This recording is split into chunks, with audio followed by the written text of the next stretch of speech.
Bom dia a todos, bom dia a todas. Bom dia para você também que está assistindo a gente pela TV UFMA, lá no Maranhão. Sejam todos muito bem-vindos e bem-vindas a mais um ICL Mercado Investimentos. Hoje, quarta-feira, véspera de feriado, então um dia aí que deve ter bastante ajuste de posição para passar o feriadão, já que vai ser feriado aqui no Brasil, mas nos Estados Unidos vão sair indicadores importantes, então a gente pode já ver um ajuste dessas posições para passar o dia de amanhã de uma forma mais tranquila. Mas a gente tem outros pontos aí para falar para vocês, porque saiu o Índice de Confiança do Comércio, medição da FGV, a gente vai trazer esses dados para vocês. Saiu também o IGPM do mês de maio, então a gente vai ver o que o IGPM está apontando aí para a inflação, vamos ver como termômetro que eu sempre falo aí do que esperar para o IPCA, já que o IGPM já tem a movimentação cheia, e não tão cheia, né, porque maio está no finzinho, mas a gente já tem uma boa prévia do que pode acontecer aí na inflação, principalmente ao consumidor, e a gente tem também dados do mercado de trabalho, porque hoje saiu o desemprego e temos aí boas notícias do mercado de trabalho, pelo menos para a gente aqui são boas notícias do mercado de trabalho. Além disso, a gente vai passar aí pelos principais assuntos do mundo e aqui do Brasil, em relação a aberturas e fechamentos. Mas antes de tudo isso, André, bom dia, como você está? Bom dia, Débora, bom dia a todos os nossos espectadores, bom dia especial ao pessoal lá de São Luís do Maranhão e região que está vendo a gente pela TV UFMA, perdão, aí falei a universidade errada, mas hoje a gente vai falar bastante da PNAD aí, que mostrou os dados de desemprego e renda, a gente está com o mercado de trabalho mais aquecido agora nesse momento, acabou aquela questão da sazonalidade dos 3 primeiros meses e voltou com tudo a contratação a partir desse mês de abril. Vamos mostrar inclusive quais são os setores aí que melhor empregaram, que tipo de emprego foi formado, né? Vamos falar também do IGPM, que foi muito em linha com o que a gente falou ontem, né, do IPCA 15, então os mesmos setores basicamente aumentando aí a inflação, então vamos falar também sobre isso, vamos falar sobre a confiança do comércio, mas já que tem tanto assunto no dia de hoje, a gente já parte para a agenda, né? Então tem bastante, a agenda não está tão cheia hoje, né? Mas saiu muito indicador, então Débora, o que o nosso telespectador pode esperar do dia de hoje? A agenda não está tão cheia hoje se a gente pensar em relação aí a Brasil, a mundo, mas em relação a Brasil ela tem bastantes indicadores aí presentes. Então saiu o índice de confiança do consumidor de junho na Alemanha, logo cedinho, então 3 horas da manhã já teve aí a divulgação do índice de confiança. Agora aqui no Brasil, 8 horas da manhã, a gente tem uma série de indicadores da FGV. Hoje a FGV trabalhou, hein, porque saiu o IGPM de maio, a confiança do comércio de maio e a confiança dos serviços, do setor de serviços de maio. A gente vai falar do comércio hoje e a gente deixa aí os serviços para um próximo programa, já que não vai dar tempo de falar dos dois. A PNAD contínua saiu às 9 horas da manhã, trimestre encerrado em abril. Então, a gente vai trazer esses dados do mercado de trabalho aí, renda, criações de vagas. Vamos ver como é que foi o retrato desse mercado de trabalho no trimestre finalizado em abril. E às 9 horas saiu o CPI, que é o Índice de Preços ao Consumidor, e o núcleo do Índice de Preços ao Consumidor de maio. Claro, aqui dados preliminares, porque a gente não tem o fechamento ainda de maio de fato. Vai sair fluxo cambial semanal às 2h30, 2h45 tem dirigente do Fed falando lá nos Estados Unidos, então dessa vez quem vai falar é o presidente do Fed de Nova York, o John Williams, ele vai participar ali de um painel, então isso deve ganhar um peso grande, mas o que também deve ganhar um peso grande é a divulgação do livro bege, que também acontece à tarde, e o livro bege é conhecido aí por trazer perspectivas para a economia dos Estados Unidos, e nesse momento de incerteza, tanto a fala do John Williams como o livro bege acabam ganhando um peso maior. A gente tem divulgação do balanço da TIM na Itália, depois do fechamento dos mercados. Salesforce nos Estados Unidos também divulga seus resultados. E hoje tem eleição presidencial na África do Sul. Então, como falei, a agenda hoje ela não está tão recheada, pensando em indicadores globais, mas aqui no Brasil, principalmente da FGV, a gente teve bastante coisa, então vamos trazer esses pontos para vocês. Então já vamos começar o nosso giro pelo mundo aí, porque todo mundo está esperando aí, pelo menos no mundo, o livro bege, que sai diversas estatísticas importantes macroeconômicas dos Estados Unidos, né? Mas isso daí deve ter influenciado um pouco a Ásia nessa manhã, né? Então como que a Ásia fechou os seus mercados? Bom, a Ásia hoje ela fechou mista, né? Como a gente gosta de falar, fechou sem direção única. Parte das bolsas foram para o terreno negativo e uma parte menor foi para o terreno positivo. E elas acabaram reagindo a fatores diferentes. No caso japonês, é algo que eu vim falando desde o começo da semana, voltou a aparecer. Os títulos do Tesouro lá, os títulos de dívida do governo japonês voltaram a avançar. Então, as expectativas para os juros e os rendimentos desses títulos avançaram mais um dia. Então, estão ali seguindo a pressão que está vindo principalmente de fora, principalmente dos Estados Unidos, do rendimento das treasuries. E lá no Japão foi furado o patamar psicológico de 1% mais uma vez. Então, a gente renova a alta aí das expectativas para os juros no maior patamar em 12 anos ainda. Então, a última vez que a gente viu esse teto de 1% sendo furado foi em 2012. Então, aqui, o Japão ele tem uma política bem acomodatícia de juros. É até estranho, eu estava comentando com o André, ver esse tipo de notícia em relação ao Japão. Primeira vez que eles subiram os juros em 17 anos foi em março desse ano, mas ainda tem um patamar de juros bem pequenininho lá. O que está acontecendo são as expectativas futuras que estão subindo e aí estão passando esse patamar de 1% que acaba sendo importante psicologicamente no Japão. Então, a gente não via isso há muito tempo e ontem até no chat alguém perguntou, nossa, há 17 anos? Sim, há 17 anos o Japão não mexia nas suas taxas de juros e mexeu pela primeira vez em março desse ano, em todo esse período. E aí a gente está vendo também essa renovação das máximas em relação às expectativas. Isso está trazendo uma pressão para os ativos de maior risco no Japão. Então, hoje o setor de eletrônicos, por exemplo, acabou sofrendo lá no Nikkei 225 e isso puxou o Nikkei para baixo. Então, essa combinação de fatores, o menor apetite pelo risco e uma taxa de juros mais pressionada, a combinação disso puxou o Nikkei 225 para baixo. Vocês vão ver na abertura que ele ficou no negativo. Por outro lado, o Xangai Composto acabou ficando aí na liderança praticamente, poucas bolsas ficaram no azul. O Xangai Composto foi uma delas, ele teve uma alta não tão expressiva, de 0,06%, mas ainda assim teve alta. E lá na China o que pesou foi uma nova expectativa, uma renovação das expectativas em relação a novos estímulos do setor imobiliário. Eu sempre venho falando aqui que o setor imobiliário chinês está enfrentando alguns desafios, ele está ali bastante fragilizado por diversos motivos e parece que a gente vai ter uma nova rodada de estímulos envolvendo a região de Xangai e outras cidades chinesas. Então, isso acabou animando os mercados.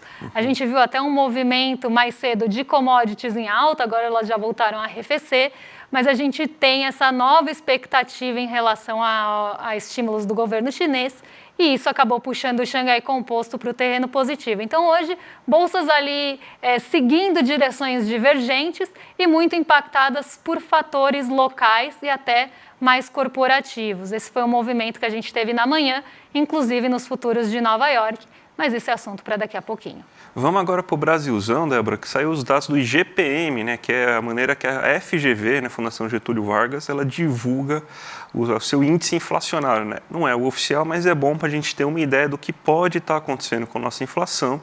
E a inflação medida pela FGV, ela ficou bem em linha, ou seja, muito semelhante aí com o que aconteceu no IPCA 15, que a gente falou ontem sobre ele. A gente montou um gráfico, inclusive, para mostrar para vocês tudo o que aconteceu. Se a gente for ver aí que a gente tem que o IGPM, ele subiu 0. Tá certo isso aí?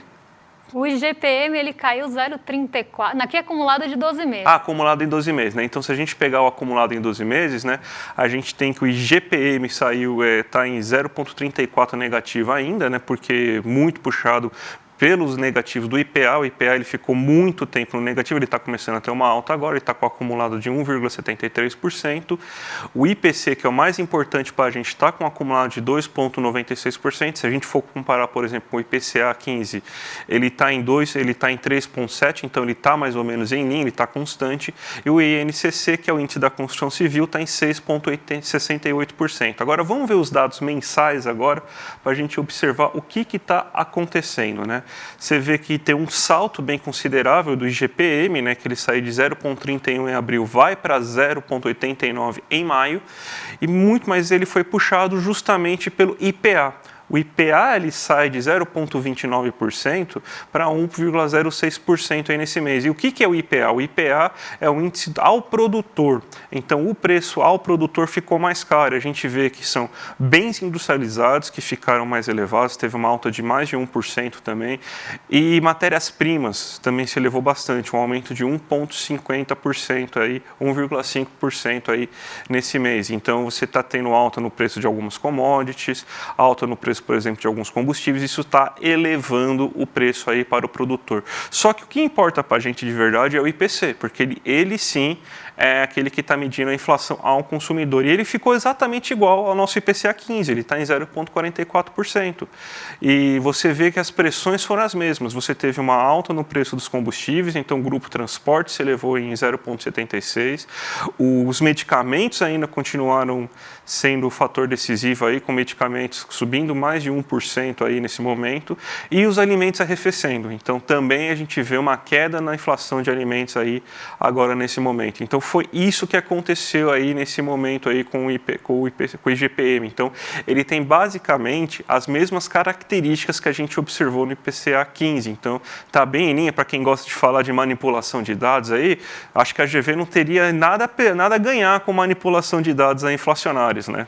Pois é, a gente tem esse movimento de tentar descredibilizar o IBGE, mas aqui a gente vê outras instituições, inclusive um dia a gente estava aqui apresentando outros dados que nem eram do IBGE e as pessoas estavam falando no chat, esses dados do IBGE não tem como confiar. A gente estava falando de PMI, que é S&P Global que acaba montando, né, uma instituição que nem brasileira é. Então a gente vê aqui, né, justamente essa confirmação e trazendo uma perspectiva do que já esperar para o IPCA cheio de maio, e vamos ver se a gente vê esse reflexo da redução dos preços dos alimentos por lá. Mas a gente tem desemprego para falar também, né? Porque tem boa notícia aí. A gente tem uma ótima notícia, né? Porque o desemprego caiu para 7,5%. É uma das menores taxas da série histórica. A série histórica começa em 2012, quando a gente começa a medir o desemprego, na verdade, taxa de desocupação é a palavra certa, mas tudo bem, pela PNAD contínua e trimestral, né? E a gente tem que, agora ele caiu para 7,5%, valor que a gente observava geralmente no ano de 2014, né? Se a gente for pegar para esse trimestre encerrado agora em abril, é o melhor resultado desde 2014. 2014 estava menor ainda, mas é o melhor resultado desde aquele momento. E você também teve uma baixa considerável da taxa de subutilização. Então, agora ela está em 17,4%. A subutilização é o quê? Pessoas que querem trabalhar mais, mas não conseguem. Então, elas são subutilizadas. Então, elas gostariam de trabalhar mais horas por dia, trabalhar pelo menos 8 horas, mas não conseguem um emprego de 8 horas. Aí é um problema estrutural que a gente precisa resolver. E da onde que saiu essa melhora do emprego? A gente montou aqui uma tabela mostrando para vocês, segundo os dados da PNAD ainda, como que foi a formação desses postos de trabalho que ocorreram. Você teve uma formação de 601 mil postos de trabalho e o grande campeão foi o setor privado. Mas teve mais formação de empregos com carteira assinada do que sem carteira assinada, e SCA sem carteira assinada. Então, mais emprego formal sendo feito no setor privado. Setor doméstico teve um aumento de 2 mil postos de trabalho e 30 mil postos de trabalho saíram aí sem carteira assinada. O setor público também teve uma grande contratação, mas boa parte dessa contratação do setor público foi sem carteira assinada, mas mesmo assim a gente tem 45 mil novos funcionários públicos estatutários, aqueles que passam em concurso, e 38 mil funcionários públicos com carteira assinada. A gente tem também uma boa formação de trabalhadores por conta própria, uma formalização inclusive, porque formam-se mais trabalhadores por conta própria com CNPJ, ou seja, aquele que é MEI e tudo mais, do que aquele que trabalha sem CNPJ, que é aquele que faz o bico, né? Aquele que vai lá, vende uma coisa na rua, vende pano de prato, vende pano de chão, vende alguma coisa no farol. Então esse aí é o sem carteira assinada, sem CNPJ. Então a gente teve até uma boa qualidade de emprego sendo formado, principalmente no setor privado, e bastante emprego com carteira assinada. E a gente também teve uma elevação da renda. Se a gente for pegar a renda a renda, não a ocupação principal, ou seja, a renda que a pessoa ganha no seu emprego, ela sai de 2.718 em janeiro de 2022, ela já chega em 3.056, um aumento de R$10 se a gente for pegar em relação ao último trimestre, e um aumento de quase R$300 aí se a gente for pegar em relação a 2 anos atrás. Então, um pouquinho mais, um pouquinho menos, né? 1 ano e 4 meses atrás, né? Então, você vê aí que também está aumentando a renda, isso é fruto também das políticas de aumento do salário mínimo, boas condições de negociação salarial, e além de tudo, se a gente for pegar a renda que o trabalhador brasileiro habitualmente recebe, mas daí contando tudo, além da principal ocupação, está em R$3.151. Então, você tem também um bom nível de renda que o trabalhador está recebendo. É baixo ainda? É baixo. Mas a gente teve uma boa melhora aí, principalmente se a gente for comparar aí aos momentos que você não tinha esses aumentos reais de salário mínimo. Então, o mercado de trabalho está aquecido, o mercado de trabalho está cada vez com desemprego menor. Esse é o primeiro mês importante para a gente observar o mercado de trabalho, que acaba aquela sazonalidade do primeiro trimestre com o fim das vagas de temporárias. Então, a partir de agora, a gente vai conseguir ver aí como que vai andar o mercado de trabalho. E esse primeiro mês, que é aquele mês que a gente sempre espera a queda, teve uma queda bem considerável, voltou aos patamares aí de 2013, então patamares que a gente estava vendo com vagas temporárias. Então, a gente leva a crer que, se a tendência continuar, a gente vai ter um desemprego cada vez menor esse ano, Débora. E aqui a gente tem que lembrar só a nossa audiência aí que a gente está falando de rendimento médio real, tá? Então a gente já está falando de desconto da inflação, porque isso é algo que aparece bastante no nosso chat de dúvida. Mas vamos seguir por aqui, porque a gente tem dados da confiança do comércio para passar para vocês. E a gente teve uma queda nesse mês de maio. A gente vinha, né, de 2 altas consecutivas do setor comercial. E agora, no mês de maio, a gente vê o comércio, a confiança, né, na verdade, do comércio voltar a cair. Então, eu montei alguns gráficos para vocês, para a gente ver o que está puxando o índice de confiança do comércio, que a gente chama de ICOM aí, na verdade quem chama de ICOM é a FGV, e o que está compondo essa confiança do comércio e da onde veio a principal queda.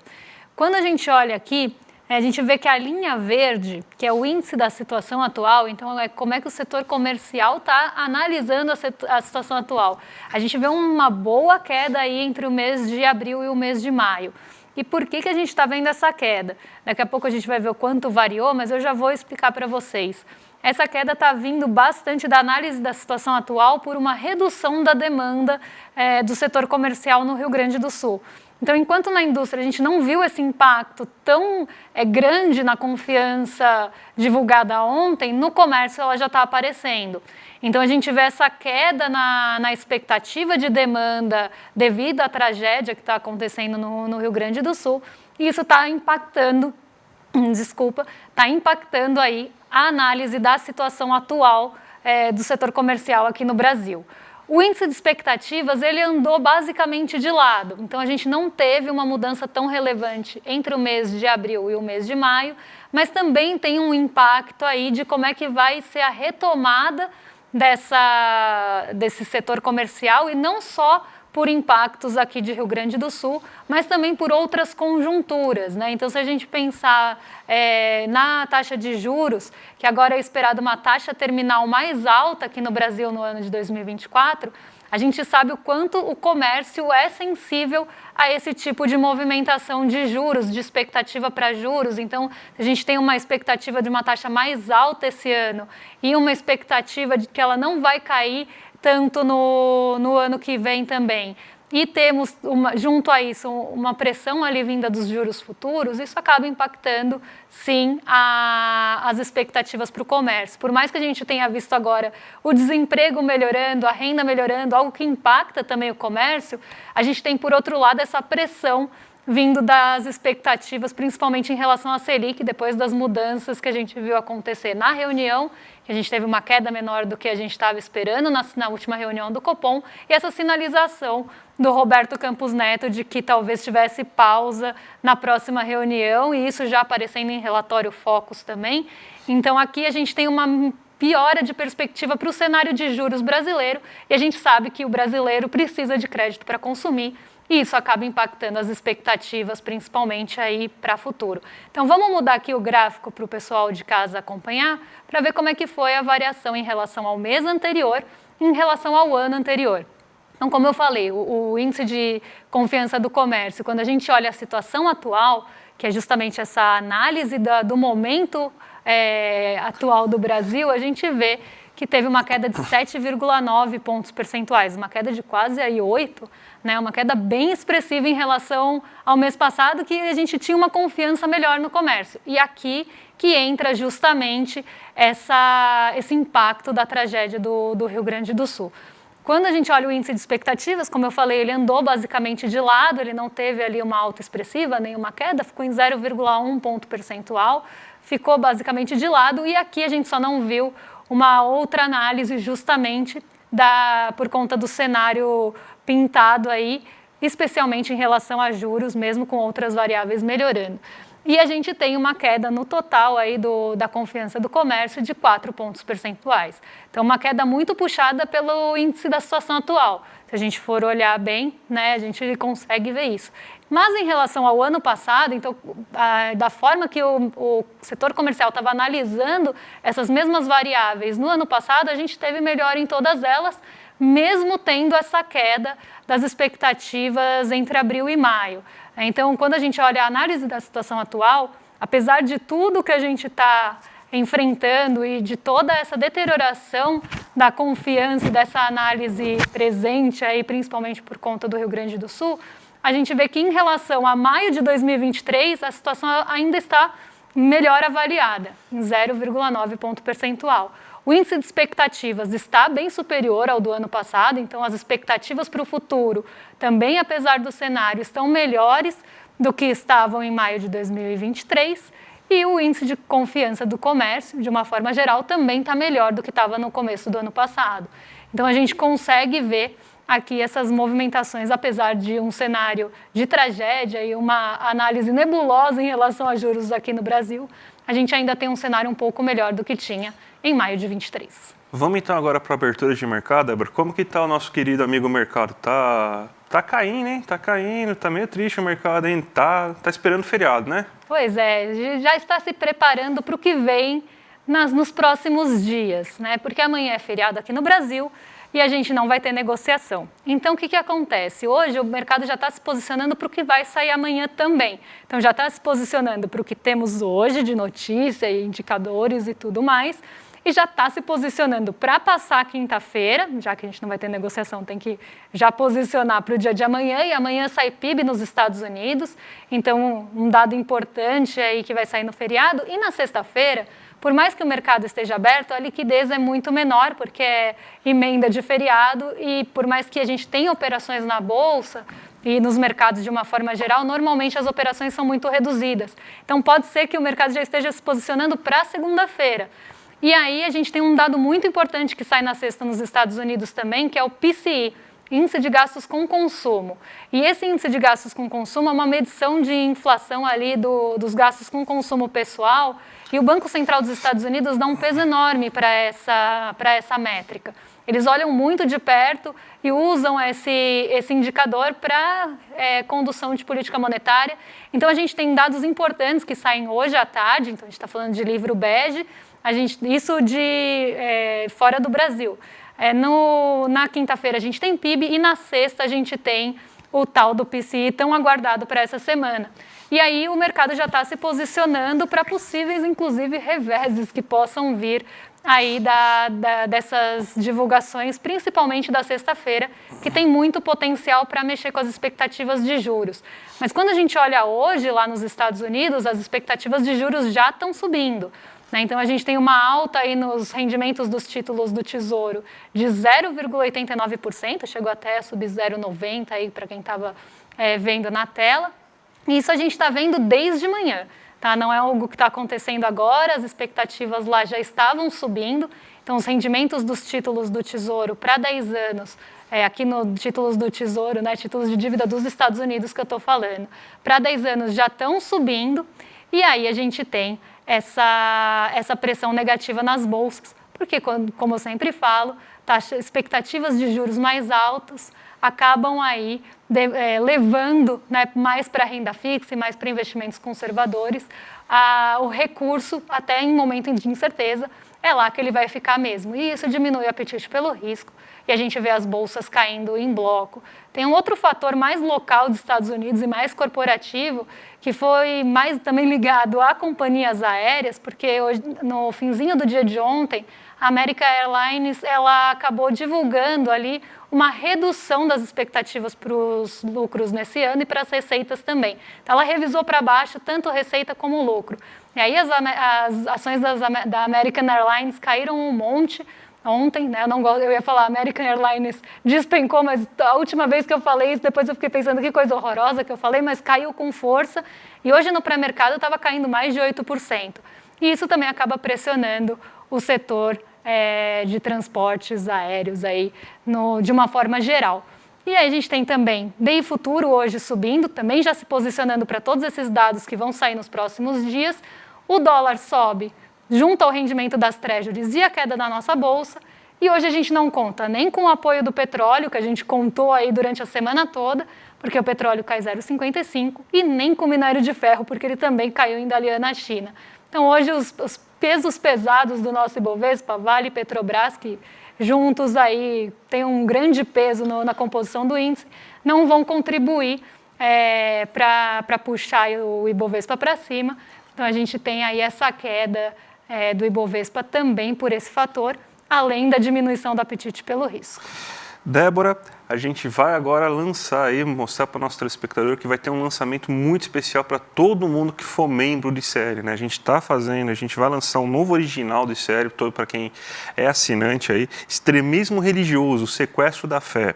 A gente sabe que hoje os evangélicos representam mais de 1/3 da população brasileira e é o grupo mais pujante aí, se a gente for pegar entre os religiosos aqui no Brasil, né? A gente também sabe que a bancada evangélica é muito forte aí no Congresso. Ela saiu em 30 anos, de 32 para 228 representantes. E a gente lida aí com boa parte dessa bancada que ela tem pautas muito conservadoras e pautas que, às vezes, inclusive, agride a democracia brasileira. Então, qual que vai ser as ameaças que esse grupo representa? Quais são as ameaças que esse grupo representa para a democracia e para o Estado laico no Brasil? Então, a gente tem essa série em 4 episódios aí, que vai estar disponível aí para todo mundo que for assinante. Então, se você não for assinante, já clica aqui no link aqui embaixo aí, assina que a gente vai aí, você vai poder acompanhar essa minissérie aí em 4 capítulos aí, vai ser imperdível, mais um grande produto de série, Débora. E agora, vocês ficam com o Rolê ICL, com o William De Luca e o Guga Noblat. Eu estarei de férias na semana que vem, então vou desejar para vocês um bom feriado. Não vou falar até segunda-feira, porque vocês estarão em excelente companhia com o André aqui. Eu volto na outra segunda, então são só 5 dias, aí não vai nem dar tempo de sentir saudade.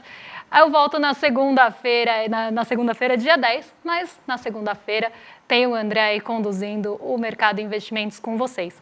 Então, um excelente feriado e a gente se vê depois das minhas férias. Até a próxima, gente. Até segunda. Tchau, tchau. Uma intervenção da justiça divina direta. Nós vamos influenciar, sim! Se antes o slogan era cristão não se mete em política, agora o slogan passa a ser irmão vota em irmão. Aí qual é a função deles? 3 verbos. Crescei, multiplicai e dominai. Dominar por completo o sentido do que é ser evangélico, do que é ser cristão, no limite do que é ler corretamente a Bíblia, no limite de quem é Jesus. Já pegaram um texto bíblico para dizer que os negros eram inferiores e legitimar a escravização. Já pegaram um texto bíblico para perseguir indígenas. Foi esse tipo de movimento religioso que inclusive matou Jesus. Ainda que ninguém assuma publicamente professar essa teologia de dominação, ela está cheia de arautos por aí.